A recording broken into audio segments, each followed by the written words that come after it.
Federal regulators kicked off a two-day hearing on silicone breast implants today. It was taken off the market for several years because of health concerns. And medical experts say they are still tracking the long-term risk here. NBC4's Jennifer Bjorklund reports. What's the shelf life on breast implants? 5 years, and then usually they get them revamped. I don't think I've ever thought about that before. I would say, I guess maybe like 10 years. And that's a good guess. But I think a good rule of thumb is 10 years. Doesn't mean they automatically need to be replaced at that time, but realize that you might need to make some changes or get reevaluated or possibly have them replaced at about 10 years. Breast surgeon Dr. Deanna Atai says she thinks the FDA is revisiting long-term performance for silicone breast implants for good reason. And I also think that what the FDA is trying to do is come up with what's a reasonable way to follow these women long term, to evaluate for any problems, and to catch problems early. Silicone implants have been back on the market for 5 years after a 14-year-long ban. FDA recently announced that women who have breast implants. An FDA video cautions the implants may be linked to a higher risk of a rare form of lymphoma, although the risk is small.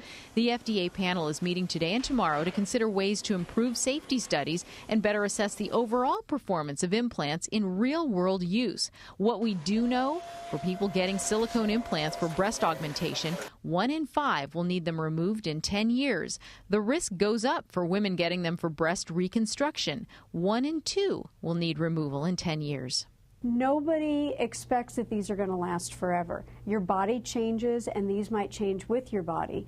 And there is a failure rate. Sometimes there are ruptures or there are leaks that develop. So it's important to realize that just because you have them put in doesn't mean they're good for life. Well, as long as we're talking about cosmetic surgery here, are you ever too old? Probably not, according to some people. Here's some facts for you. According to the American Society of Plastic Surgeons, about 84,000 people over the age of 65, 84,000 now, had plastic surgery last year. That's a 21% increase over the year before. The most popular thing, facelifts. But have you ever heard of something called the dental facelift? Good teeth can actually make your face look younger. Here are some before and after pictures of patients from local dentist David Frey. He says as we get older, our jaws move, which can actually change our appearance. As we get older, we use our teeth, and as we use our teeth wear down, and they don't stay in the same position as they were when you were 15, 18, 20 years old. So you actually lose the vertical dimension of the jaw as you get older. And so what we can do by relaxing the muscles of the jaw, we can actually find the position that you were in, say, when you were 20, and we can put your jawline back into that position and restore your teeth in that position.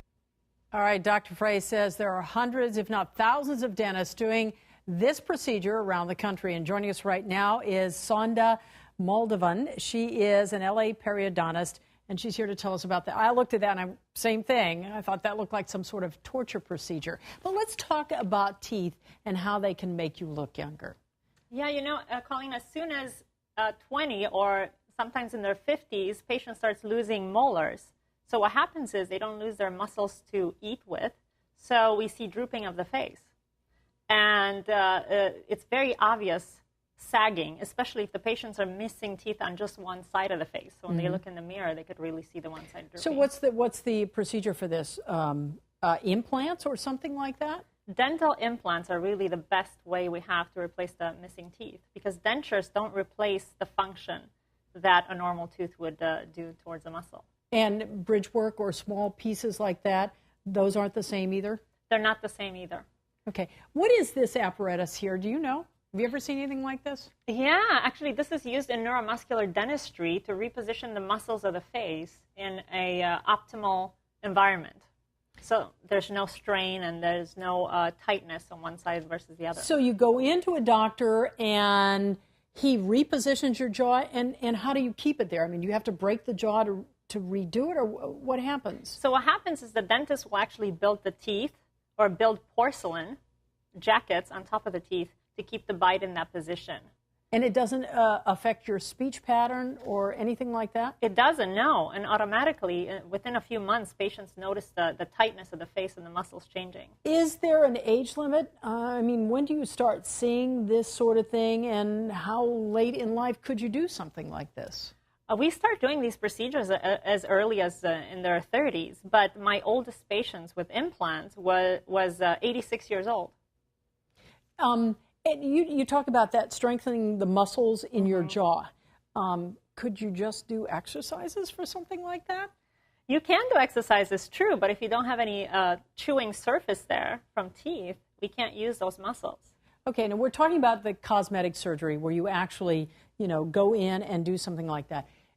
What other things can you do to sort of freshen up your appearance in terms of your teeth? So definitely keeping them clean. That's very important. And if somebody's grinding, to keep a night guard to prevent that occlusal surface from wearing down so that your face doesn't collapse. That's very important.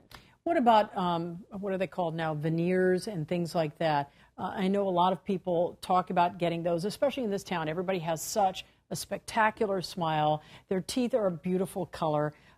Veneers, how far have those come?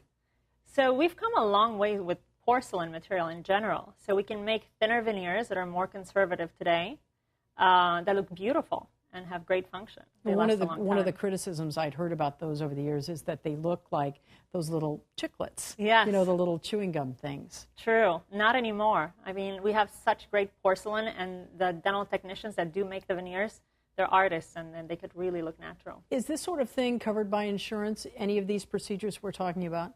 Dental implants are starting to be covered by insurance.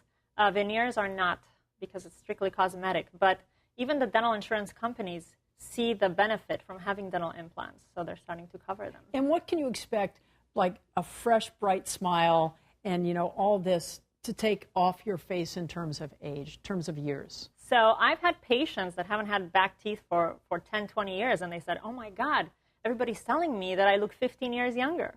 So about 10 to 15 years, I would say. All right. Well, thank you for coming in and explaining that. Appreciate it. You're welcome. All right. Thank you. Appreciate it.